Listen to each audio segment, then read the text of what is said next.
السلام علیکم ناظرین، میں ہوں آپ کا میزبان سعادت حسین اور آج کے قصہ کے ایک اور ایپیسوڈ میں آپ سب کو خوش آمدید کہتا ہوں۔ دوستو، آج ہم پاکستان کے اس شہر کی بات کرنے جا رہے ہیں، جی ہاں، جسے روشنیوں کا شہر کہا جاتا ہے۔ یہ وہ شہر ہے دوستوں، جب یہ شہر چلتا ہے تو پاکستان کا پہیہ چلتا ہے۔ پورے پاکستان سے ہزاروں کی تعداد میں نوجوان اس شہر کا رخ کرتے ہیں روزگار کی تلاش میں۔ لیکن اگر موجودہ صورتحال کو دیکھا جائے تو یہی روشنیوں کا شہر کراچی آج بہت بدتر تصویر پیش کرتا ہے۔ جی ہاں، ایک طرف غیر اعلانیہ لوڈ شیڈنگ کی جا رہی ہے تو دوسری جانب کراچی کے شہر میں 40% شہریوں کو صاف پانی میسر نہیں۔ کچرے کے جگہ جگہ ڈھیر دکھائی دیتے ہیں۔ اس کے ساتھ ساتھ کووڈ-19 طاقتور سے طاقتور ہوتا چلا جا رہا ہے۔ ہر شہری جو کراچی میں رہتا ہے اس کے دل میں، ذہن میں صرف ایک ہی سوال ہے کہ آخر ایسا کون سا وقت آئے گا کہ ہمارا یہ روشنیوں کا شہر دوبارہ خوشحالی کی جانب چلے گا، دوبارہ یہ شہر ترقی کی طرف گامزن ہوگا۔ تو اسی تمام صورتحال پہ بات کریں گے آج کے ہمارے بہت ہی اسپیشل مہمان، جی ہاں، جو کسی تعارف کے محتاج نہیں، ہمارے قومی رہنما، جی ہاں، اس کے ساتھ ساتھ جو ہے ایک بہت فیمس پولیٹیشین بھی ہیں، اس کے ساتھ ساتھ بہت ایک فیمس پرسنالٹی کے مالک ہیں۔ جی ہاں، ڈاکٹر فاروق ستار صاحب آج ہمارے ساتھ موجود ہیں۔ بہت شکریہ ڈاکٹر صاحب ہمیں اپنا قیمتی وقت دینے کے لیے۔ سب سے پہلے آپ کو مبارکباد پیش کروں گا کہ ریسنٹلی آپ نے جو پریس کلب کے سامنے کووڈ-19 کے ہونے کے باوجود آپ نے کراچی کی عوام کے لیے آواز اٹھائی، جس میں سول سوسائٹی کے بڑے ناموں نے شرکت کی، اسٹوڈنٹ فیڈریشن نے شرکت کی اور کراچی کے نوجوانوں نے ان گنت تعداد میں آپ کی آواز میں لبیک کا۔ سب سے پہلے آپ کو مبارکباد پیش کرتے ہیں۔ بہت شکریہ فاروق بھائی، آپ کے سامنے تمام صورتحال ہے کہ کراچی وہ شہر تھا جس میں مسائل بہت کم دکھائی دیتے تھے، لیکن آج اتنے مسائل ہیں کہ اب شاید امید کی کرن دکھائی نہیں دیتی کہ یہ بہتری کی جانب جائے گا۔ آپ اس کو کیسے دیکھتے ہیں؟ میں یہیں سے لیڈ لیتا ہوں جو آپ کے سوال کا آخری جملہ ہے کہ اس سے زیادہ بدتر اب کراچی کی صورتحال نہیں ہو سکتی۔ اسی لیے اور پھر کراچی کی اہمیت کو سمجھتے بوجھتے بھی اسے اگر نظر انداز کیا جا رہا ہے کہ یہ واحد قومی شہر ہے اس اعتبار سے کہ یہاں پاکستان کی ہر زبان بولنے والا پاکستانی رہتا ہے، یہاں پاکستان کے ہر علاقے کا شہری یہاں پر رہتا ہے۔ ایک تو اہمیت اس کی ہوگی، یہ پیور کاسموپولیٹن سٹی ہے، قومی شہر ہے۔ دوسری اہمیت، یہ پاکستان کی معیشت کا مرکز اور ترقی کا انجن ہے۔ 3000 ارب روپے کا ریونیو یا ٹیکس وفاق کو دیتا ہے اور اس میں صوبے کو بھی سینکڑوں ارب روپے دیتا ہے، صوبائی خزانے کو بھی، اور دونوں سے ملا کر وفاق سے اور صوبے سے جو کراچی کو ملتا ہے وہ 30 ارب روپے بھی نہیں ملتے۔ تو اس کا مطلب 1% ہمیں ملتا ہے کراچی کو مرکز سے اور صوبے سے ملا کر 30 ارب، 3000 ارب آپ دیتے ہیں، 30 ارب ملتے ہیں، تو یہ 1% ہوا۔ جبکہ آپ کی آبادی بھی جو گنی گئی ہے وہ بھی 8 سے 10% ہے پورے پاکستان کی۔ اور اگر صحیح آبادی گن لی جائے کہ یہ 1,60,00,000 آبادی کا شہر نہیں، یہ 3 کروڑ کی آبادی کا شہر ہے، تو اس کا مطلب یہ ہے کہ پھر 8% نہیں، پھر 16-17% کراچی کی آبادی پوری پاکستان کی، 17% 3,000 ارب کا کتنا بنے گا؟ اور ہمیں 1% ملتا ہے، تو کم از کم 15% ہمیں ملنا چاہیے۔ چلیں 15% نہ دے، 10% دے دیں۔ اسی لیے میں نے کہا 300 ارب روپے کراچی کو ہر سال ملنے چاہیے۔ اور اس کی آبادی کو کم گنا جاتا ہے، ہر مردم شماری میں یہ جھگڑا رہتا ہے۔ 1,60,00,000 کہہ رہے ہیں، لیکن شناختی کارڈ کا محکمہ NIC کا، منسٹری آف انٹیریئر نے تاج حیدر جو پیپلز پارٹی کے سینیٹر ہے، 2013 میں ان کے سوال کے جواب میں کہا تھا کہ کراچی کی آبادی 2,14,00,000 ہے 2013 میں، اور پھر 2017 میں سینسس ہوا اور 1,60,00,000 دکھائی گئی. تو بھائی 2013 میں یہ 2,14,00,000 ان کے ایسٹیمیٹ کے مطابق تھی. کتنے شناختی کارڈ کا اجرا ہوا, کتنے رہ گئے ہیں, اور بجلی کے بلوں, گیس کے بلوں کو, اور دیگر کتنی گندم استعمال ہوتی ہے, کتنا لوگ آٹا استعمال, یہ سارے federal bureau of statistics FBS ان سب کے پاس آپ کے شماریات میں. تو کراچی کی آبادی اس اعتبار سے آج 2020 میں 3 کروڑ سے کم نہیں ہے. پھر ظاہر ہے کہ 12 سالوں سے اس شہر کو ایک اضافی قطرہ پانی نہیں دیا گیا. K4 کا منصوبہ 65 کروڑ گیلن اضافی پانی آنا تھا. ان 12 سالوں میں 3 مرحلوں میں ایک مرحلے پر بھی عمل نہیں ہوا.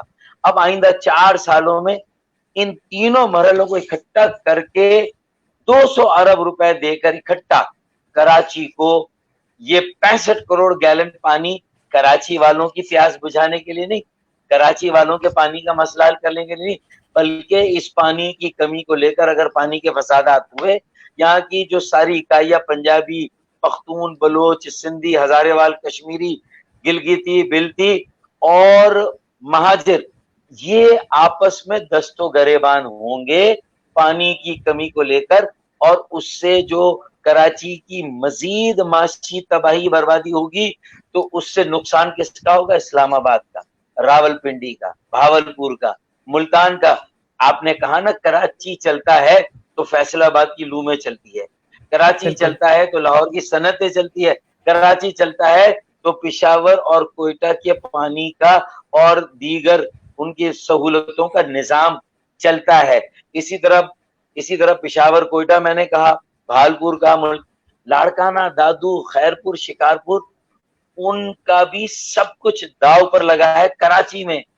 تو اب اگر کراچی کو سب اون نہیں کریں گے, صرف پانی کے میں نے مسئلے کو لے کر کہا, ہم کے الیکٹرک پر بھی بات کریں گے, ظاہر ہے آپ کے سوالات ہوں گے. تو پہلے پانی کا مسئلہ, کچرا اٹھانے کا جدید نظام, جو سیوریج کا نظام ہے, فرسودہ لائنوں کی تبدیل, تو کچرا اٹھانے کے نظام پر بھی 200-300 ارب چاہیے. فرسودہ لائنوں کی تبدیلی پر سیوریج ٹریٹمنٹ پلانٹ, ایک ٹریٹمنٹ پلانٹ کام نہیں کر رہا, چاہے وہ سیوریج 1 کا منصوبہ, S1, S2, S3, تینوں منصوبوں نہیں, S1, S2 اور S3 پر اب کام ہوگا. S2 پر میں نے کام کیا تھا, موری پور کا نیا ٹریٹمنٹ پلانٹ میں نے لگایا تھا, ایشین ترقیاتی بینک کے قرضے لے کر اور ان قرضوں کو چکا کر, لیکن آج وہ کام نہیں کر رہا. تو اس کا مطلب ہماری گورننس میں اتنی زیادہ تنزلی ہے, انحطاط ہے, اتنی زیادہ گراوٹ ہے کہ واٹر بورڈ جب سے صوبائی تحویل میں گیا ہے, نہ پانی آیا, نہ ابلتے گٹر, اور گٹر کے پانی کو روکا گیا, نہ مین ہول لگائے گئے. اسی طرح چوتھا منصوبہ سرکولر ریلوے کی بحالی کا ہے, یہ سی پیک میں ہم نے شامل کرایا. مراد علی شاہ نے بھی کہا کہ ہاں شامل ہو گیا, وزیر اعظم اسد عمر نے بھی کہا, عمران خان اور اسد عمر نے بھی کہا شامل ہو گیا, لیکن باقی سارے سی پیک کے منصوبوں پر کام ہو رہا ہے. اور اگر نہیں ہو رہا تو کراچی کے سرکولر ریلوے کی بحالی, یہ سب 200 سے 300 پانی, نکاسیات, کچرا اور سرکولر ریلوے, تو یہ 4 منصوبے ہیں. اور اس کے لیے میرا پلان یہ ہے کہ اگلے بلدیاتی انتخابات میں آزاد گروپ کے طور پر الیکشن لڑے. PTI, پیپلز پارٹی, مسلم لیگ نون اور MKM پاکستان اور جماعت اسلامی ANP, ان سب کے نوجوانوں کو, ہر زبان بولنے والوں کو آپس میں ملائیں اور کہیں کہ تمہارا ایک میئر کراچی میں ہمیں چاہیے.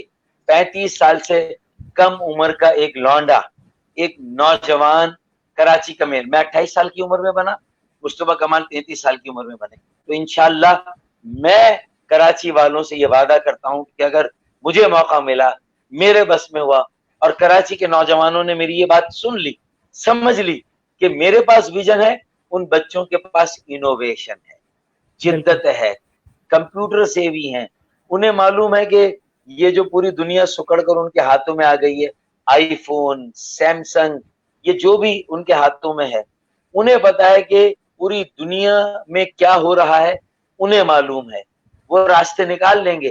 ان پر اعتماد کرنا ہے, ان کے ہاتھوں میں کراچی کی سیاست کی اور حیدرآباد اور پھر پورے پاکستان کی بات ڈور دینی ہے. یہ میرا پلان ہے.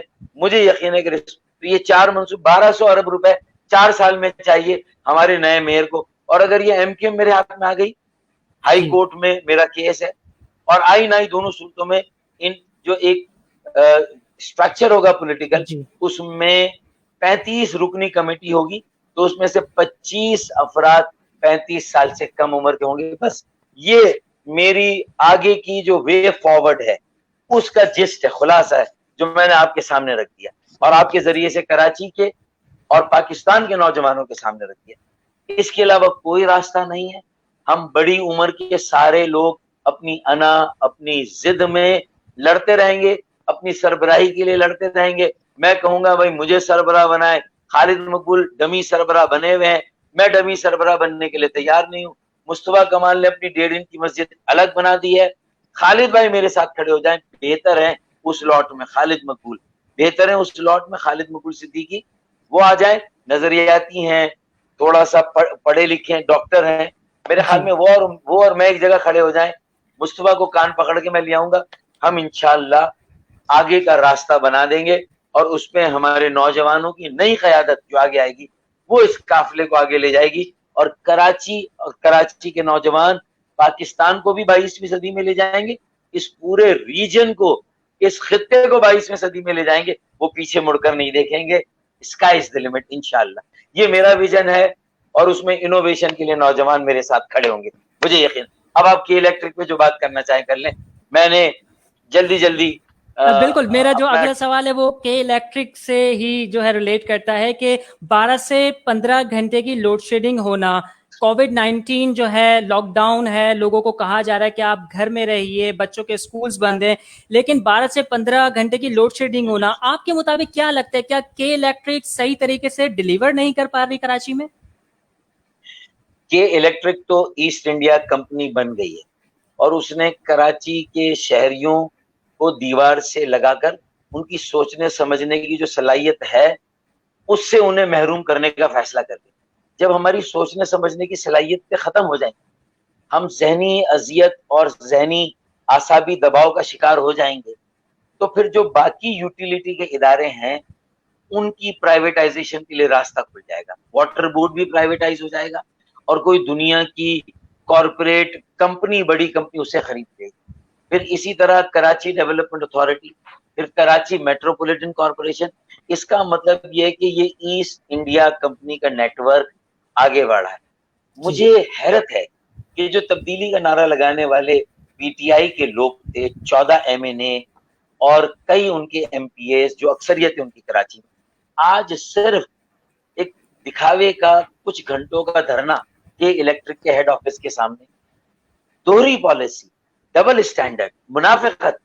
یہ ایک طرف احتجاج کر رہے ہیں اوور بلنگ پر, جو میں نے احتجاجی مظاہرہ کیا سول سوسائٹی کو, جو آپ نے بھی مجھے مبارکباد دی, نوجوانوں کو, برادریوں کو, تاجروں کو, صنعت کاروں کو, زندگی کے ہر شعبے کے لوگوں کو میں باہر لے کر نکلا پریس کلب کے باہر. 4 جولائی ہفتہ ہم نے ایک بہت کامیاب مظاہرہ کیا, اس کا امپیکٹ پورے پاکستان میں. جماعت اسلامی نے بھی کیے مظاہرے, میں انہیں بھی اس کا کریڈٹ دوں گا, انہوں نے بھی کراچی والوں کے لیے یہ آواز اٹھائی. اچھا, اب یہ ایم کیو ایم پاکستان والے بھی جو ہے وہ اب جو ہے وہ نیند سے اٹھے اور اب کہہ رہے ہیں وہ بھی نکالیں گے. تو چلیں, اچھی بات ہے, آپ بھی احتجاجی مظاہرہ. پی ٹی آئی ایک طرف دھرنا دے رہی ہے, دوسری طرف اس کے 5 بڑے وزراء, حفیظ شیخ, اسد عمر اور 3 اور جو اہم وزراء ہے, وہ ان حالات میں جب 12 گھنٹے 15 گھنٹے کی لوڈ شیڈنگ ہے, کورونا سے شاید لوگ نہیں مریں گے جس طرح بجلی نہ ہونے سے سخت گرمی کے موسم میں گھٹ گھٹ کر لوگ مر جائیں گے, بد دعائیں دیتے ہوئے مر جائیں گے, سسکیاں لیتے ہوئے مر جائیں گے. ان کا جو حال ہو, WHO ڈاکٹرز کہتے ہیں کوارنٹائن کریں, گھر میں رہیں. میری بہنیں, بیٹیاں, مائیں تو گھر میں ہیں ہی, کالج, یونیورسٹی, اسکول بند ہیں, تو میرے بچے بھی گھروں میں ہیں. تو ایک گھر میں اگر 12 گھنٹے کی لوڈ شیڈنگ ہوگی تو کیا عذاب ہوگا, قیامت کا منظر ہے. تو وہ اب سڑکوں پر نہیں آئیں گے, مشتعل نہیں ہوں گے. انتشار اور انارکی نہیں ہوگی تو سعادت حسین کیا ہوگا؟ اور اگر انتشار ہوا، حالات بے قابو ہو گئے، لوگ ببھر گئے، سڑکوں پر آ گئے، انارکی ہو گئی، تو پھر سب ٹھاٹ پڑا رہ جائے گا. جب لاٹ چلے گا بنجارا تو پھر یہ ساری حکومتیں فارغ ہو جائیں گی. 4 آنے چینی مہنگی ہوئی تھی تو ایوب خان کی حکومت فارغ ہو گئی تھی. آج 3 روپے بجلی کی قیمتوں میں اضافہ ایک یونٹ پر. ایک ایوریج گھر جس کا بل 3000 4000 آتا تھا وہ 6000 آئے گا. جس کا 10,000 آتا تھا اس کا 15 آئے گا. جس کا 15-20 آتا تھا اس کا 25 اور 30,000 آئے گا. لوگ کہاں جائیں گے؟ آمدنی کے ذرائع نہیں. بے روزگاری آسمان سے باتیں کر رہی ہے. مہنگائی نے لوگوں کا جینا حرام کر دیا. اب لوگ جائیں تو کہاں جائیں؟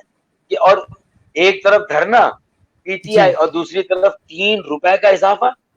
نپرا نے اور اقتصادی رابطہ کمیٹی کاؤنسل حکومت نے، تو نپرا نے اپنا کردار، یہ گٹھ جوڑ ہے اس حکومت کے ساتھ، نپرا کے ساتھ، اقتصادی رابطہ کاؤنسل کے ساتھ، اور اس گٹھ جوڑ کے پیچھے بہت کچھ ہے. 3 روپے کا اضافہ دے دیا. تیل کی قیمتوں میں الگ اضافہ، اس سے لوگ الگ پریشان. دنیا میں تیل کی قیمتیں نیچے آئیں، کم ہوئی، اس کا کوئی فائدہ پاکستان کے عوام کو یا کراچی کے شہریوں کو نہیں ملا. لوگ 22 کروڑ عوام ہے، ہمارے انسان ہے، انہیں اگر موقع نہیں دیں گے، انہیں روزگار نہیں دیں گے، انہیں ترقی کے عمل میں شامل نہیں کریں گے، انہیں معاشی ترقی میں کردار نہیں دیں گے، تو بڑے صنعت کار، بڑے سرمایہ دار، صرف ان پر پاکستان نہیں چلے گا. تیل کی قیمتیں بڑھا دیں، ایزی منی ہے، ٹیکس آ گیا نا. جتنی قیمت ہے اس وقت 100 روپے کے قریب، تو 50 روپے سے زیادہ کا ٹیکس ہے. 50 روپے سے کم ہے تیل جو پیٹرول کی قیمت انٹرنیشنل مارکیٹ. تو 50 روپے کا یہ بجلی کی قیمت، گیس کی قیمت، تیل کی قیمت کو کم کرنا ہوگا. سیلز ٹیکس کی شرح کو 17% سے کم کر کے سنگل ڈیجٹ میں 9 میں لانا ہوگا.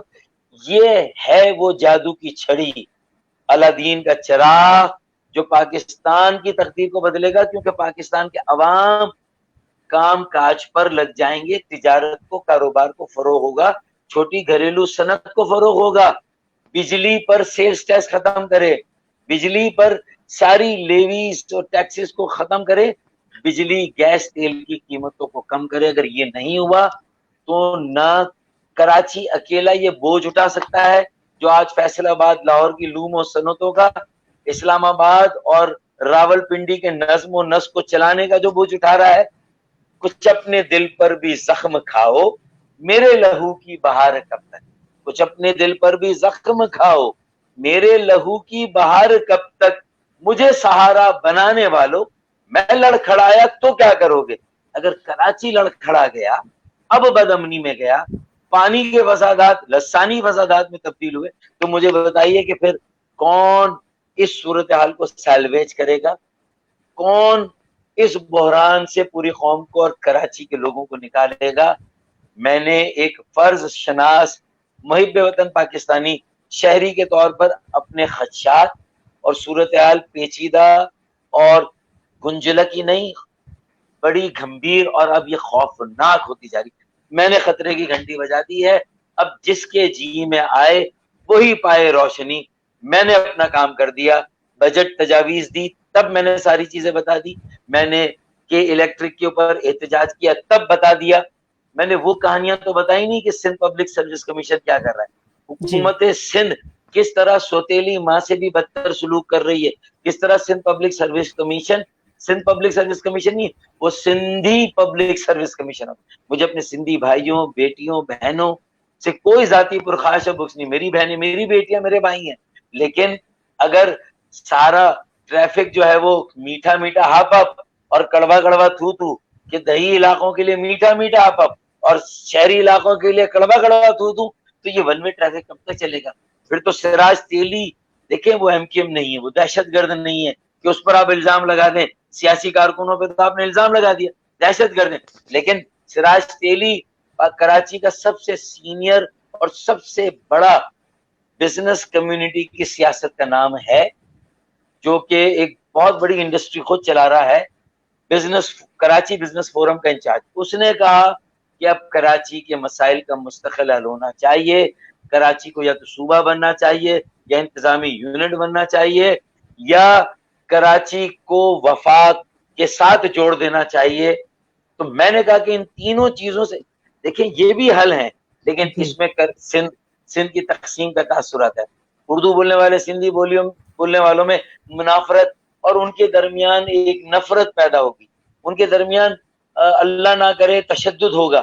تو میں نے کہا کہ 140A آرٹیکل کی جو پٹیشن ہے, اس کی میری پٹیشن ہے سپریم کورٹ میں کہ بلدیاتی اختیارات کیا ہے, بلدیاتی امور کیا ہیں, بلدیاتی وسائل کیا ہیں, یہ اختیارات, یہ وسائل, یہ امور, اس کی لسٹ آئین میں محفوظ کر دیں اور سپریم کورٹ 140A کی تشریح کر دے.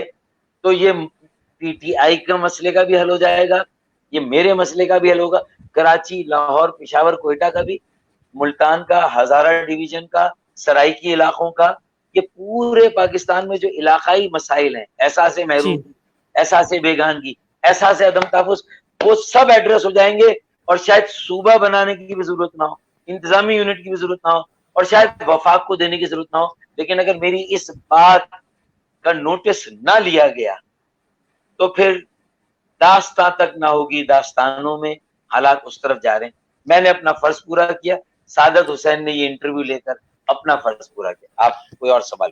بالکل, جو ہے وقت جو ہے وہ اگر ہم نے وقت پہ فیصلہ نہیں کیا تو جو ہے وقت کافی اور بدتر صورتحال ہمارے سامنے آ سکتی ہے. اچھا, میں یہاں پہ یہ جاننا چاہوں گا کہ تاریخ گواہ ہے کہ ڈاکٹر فاروق ستار صاحب ینگسٹ میئر تھے. 28 سال کی عمر میں آپ نے میئر کا حلف اٹھایا اور 92 تک آپ نے جو ہے اپنے فرائض انجام دیے.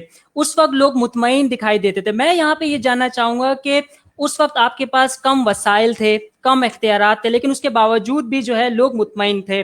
2020 میں وہ صورتحال نظر نہیں آتی, تو آپ کا اس وقت پلان آف ایکشن کیا اسٹریٹجی تھی جس کے تحت آپ جو کم اختیارات, کم وسائل کے ساتھ آپ کام کرتے تھے؟ اس وقت بھی کم اختیارات تھے اور وسائل تو بہت ہی کم تھے, لیکن جو اختیارات تھے اس میں اضافے کے لیے ہم نے اپنی جو مخلوط حکومت تھی, پارٹنر حکومت سندھ میں, وہاں سے کچھ بلدیاتی اختیارات دیے, تھوڑے اختیارات بڑھ گئے. اس سے شہر میں ہم نے خرابی نہیں پیدا ہونے دی. کے ڈی اے کے ساتھ مل کر کام کیا جو ڈیولپمنٹ کرتی ہے. بلڈنگ کنٹرول کو کراچی بلڈنگ کنٹرول بنایا, صحیح معنوں میں جو پورشن بن رہے ہیں کہ نکاسی آپ کا مسئلہ ہے, گٹر ابل رہے ہیں, لیکن پہلے وہاں گراؤنڈ+1 تعمیرات تھی, اب گراؤنڈ+4 ہے. لیاقت آباد, ناظم آباد کا حلیہ بگڑ گیا ہے. پی آئی بی کالونی میں تو میں نے کچھ خود کنٹرول کروایا, تو گراؤنڈ+2 ہے, کہیں کہیں 3 ہے, لیکن زیادہ گراؤنڈ+2 ہے, تو 2 سے اوپر میں نے نہیں جانے دیا. کچھ ہوا ہے, لیکن ناظم آباد آپ دیکھیں, بہادر آباد دیکھیں, آپ لیاقت آباد دیکھیں, ان کا حشر نشر بھی, گلشن اقبال کے بہت سے علاقے دیکھیں, بہت برا حال ہے. تو اس کا مطلب ہے کہ ہم نے اس کو روکا تھا.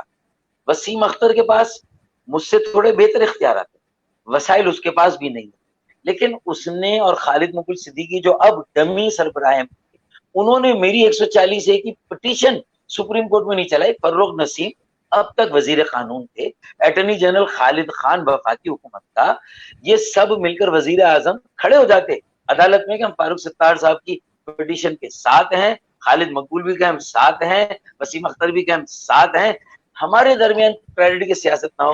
وہ پٹیشن پڑھی, اس کو تھرو کرا دیں. یہ ایک مسئلے کا حل ہے, لیکن یہ مسئلہ حل کرنا تو دور کی بات ہے. جو 50 ارب روپے ملے اس کا حساب مجھے نہیں دیا. میرا جھگڑا وہیں سے شروع ہوا, میئر کراچی سے, ایم کیو ایم پاکستان کے اپنے سینئر لوگوں سے, کہ بھائی یہ جو پرانے طریقے اور جو پرانی خرابیاں اس کو دور کریں, لیکن انہوں نے میرا ساتھ نہیں دیا. میری پارٹی چھین لی, میرے وسائل چھین لیے. تو میں نے اسی نظریے پر لوگوں کو جوڑنا شروع کیا, اور آج 2000 سے زیادہ کراچی کا یوتھ میرے ساتھ جڑا ہے. پی ٹی آئی کا بھی ہے, مسلم لیگ کا بھی ہے, اور کراچی کا وہ نیا نوجوان جس نے ابھی کسی سیاسی پارٹی کو جوائن نہیں کیا, لیکن اب وہ بھی انشاءاللہ پائچے چڑھا کر پانیوں میں اترنے کی تیاری کر رہا ہے. اور بلدیاتی انتخابات میں انشاءاللہ ہم پلیزنٹ سرپرائز دیں گے, خوشگوار حیرت کا تحفہ دیں گے انشاءاللہ. اور ایک ینگ میئر نے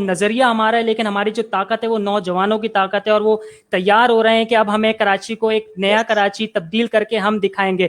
یہ امید بہت اچھی ہے. امید کرتے ہیں کہ خوشحالی آئے, کراچی کے شہریوں کے جو مسائل ہیں وہ حل ہوں. یہاں پہ میں بات کرنا چاہوں گا جو ریسنٹلی جو پیٹرولیم جو مصنوعات ہیں, پیٹرول کی قیمتوں میں سڈنلی جو ہے اضافہ کر دیا گیا. کیا ڈاکٹر صاحب, کیا آپ کو لگتا ہے کہ کیا حکومت کی جو پاکستان کو ترقی یافتہ ملک بنانے کی جو پالیسیز ہیں, کیا یہ قیمتیں بڑھانا اچانک سے, کیا یہ اس کا حصہ ہے؟ یہ تو اپنی ناکامی کا کھلا اعتراف ہے. قیمتیں بڑھا دینا یہ ایزی منی ہے کہ لوگ تیل اور پیٹرول پمپس جو ہے وہاں پر جا کے لیتے ہیں, تو وہاں سے جو بھی یہ 50 روپے کا بھتہ ہے سیلز ٹیکس یا پیٹرولیم لیوی کی شکل میں, وہ حکومت کو مل جاتے.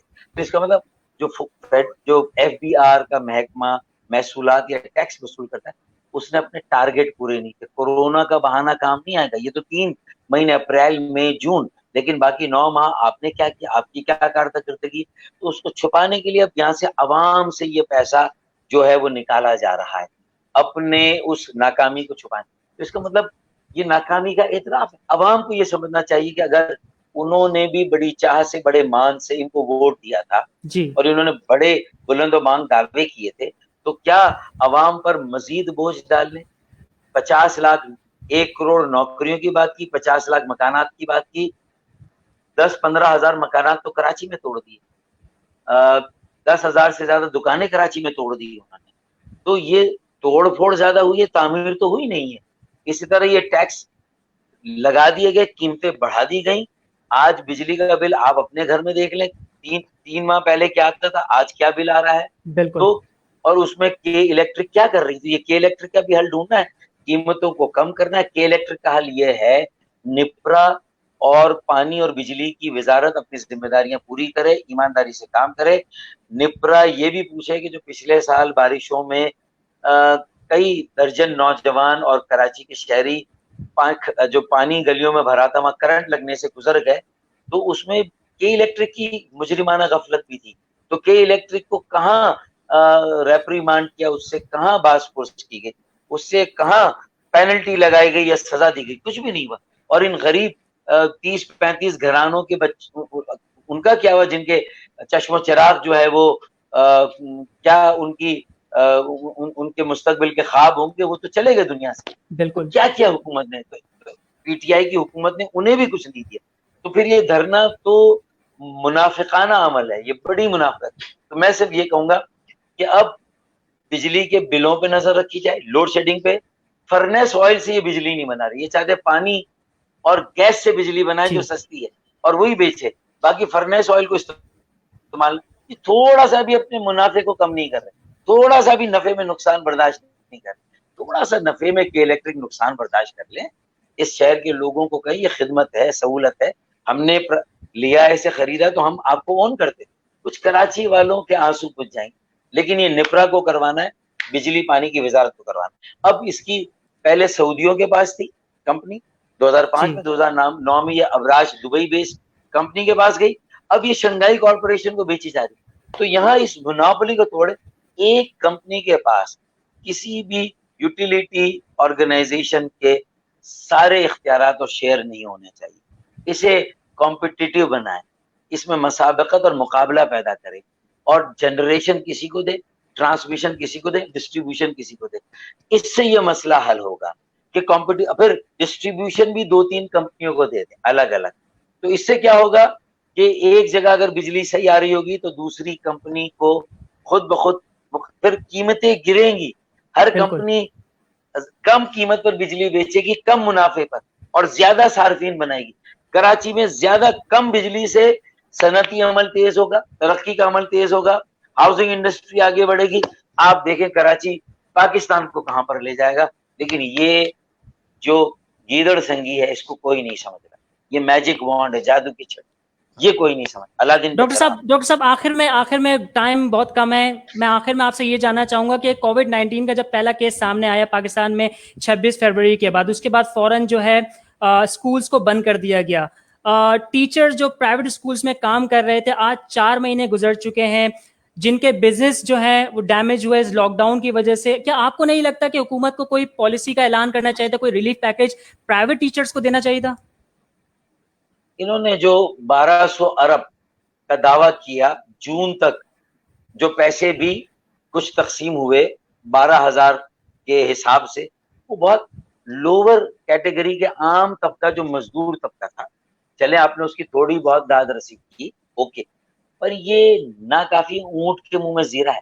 دیکھیں وہ تو پھر مزدوری کر لیں گے, کما لیں گے, لیکن وہ مزدوری تو وہاں کریں گے جہاں گھریلو صنعتیں, کاروبار, تجارت, سرمایہ کاری اور بڑی صنعتیں چلیں گی.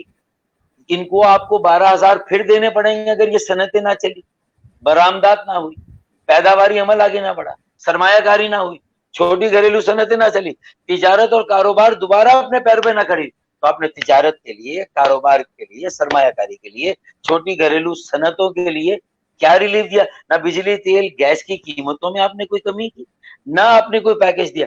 اگر 1200 ارب کا پیکج آپ نے لوور کیٹیگری کے مزدوروں, سفید پوشوں کے لیے دیا, تو آپ کو 1200 ارب کا پیکج چھوٹی گھریلو صنعتوں, کاروبار, تجارت اور اسی میں اسکول, کالج, یونیورسٹی جو پرائیویٹ سیکٹر ہیں وہاں کے اساتذہ کے لیے, تاکہ اساتذہ کی تنخواہیں بھی نہ رکے, اور وہاں جو فیس نہیں آ رہی ہے اور جو طالب علم, ان کے والدین بے روزگار ہو گئے یا ان کی آمدنی نہیں ہوئی 4 مہینے, تو اس 4 مہینے کی ریلیف بھی اسی 1200 ارب کے پیکج میں ہونی چاہیے.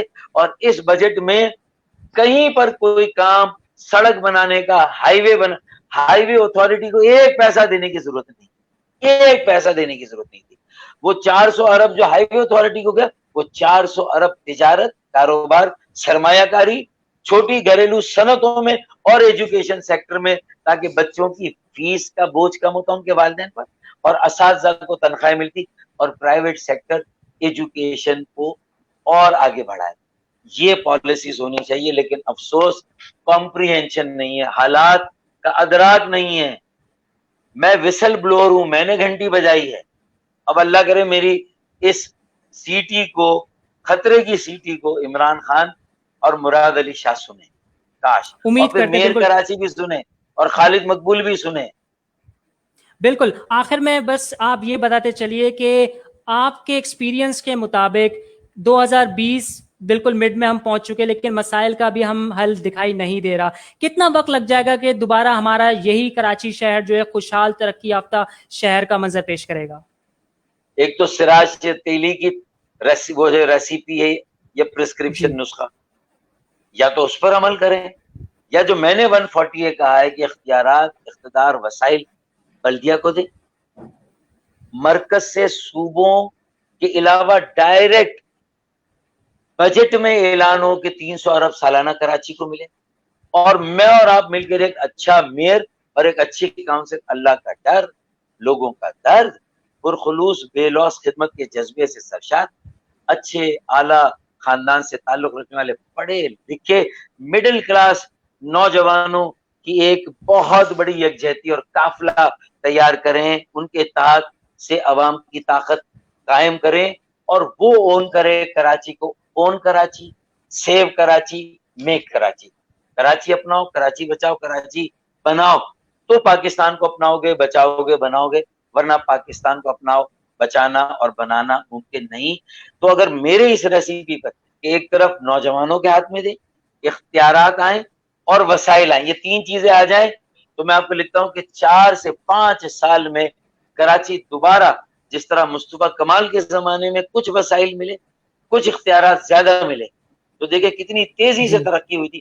کراچی دنیا کا تیزی سے ترقی کرنے والا 12واں شہر بنا, تو پھر ہم کراچی کو تیزی سے ترقی کرنے, اور کراچی تیزی سے ترقی کرے گا تو پاکستان میں بھی سالانہ 5 ارب ڈالر کی بیرونی سرمایہ کاری ہوگی. یہ میری گارنٹی. یعنی کہ ڈاکٹر صاحب کا فارمولا اگر مان لیا جائے تو آنے والے 5 سال میں جو ہے کراچی دوبارہ وہی ترقی یافتہ شہر بن جائے گا.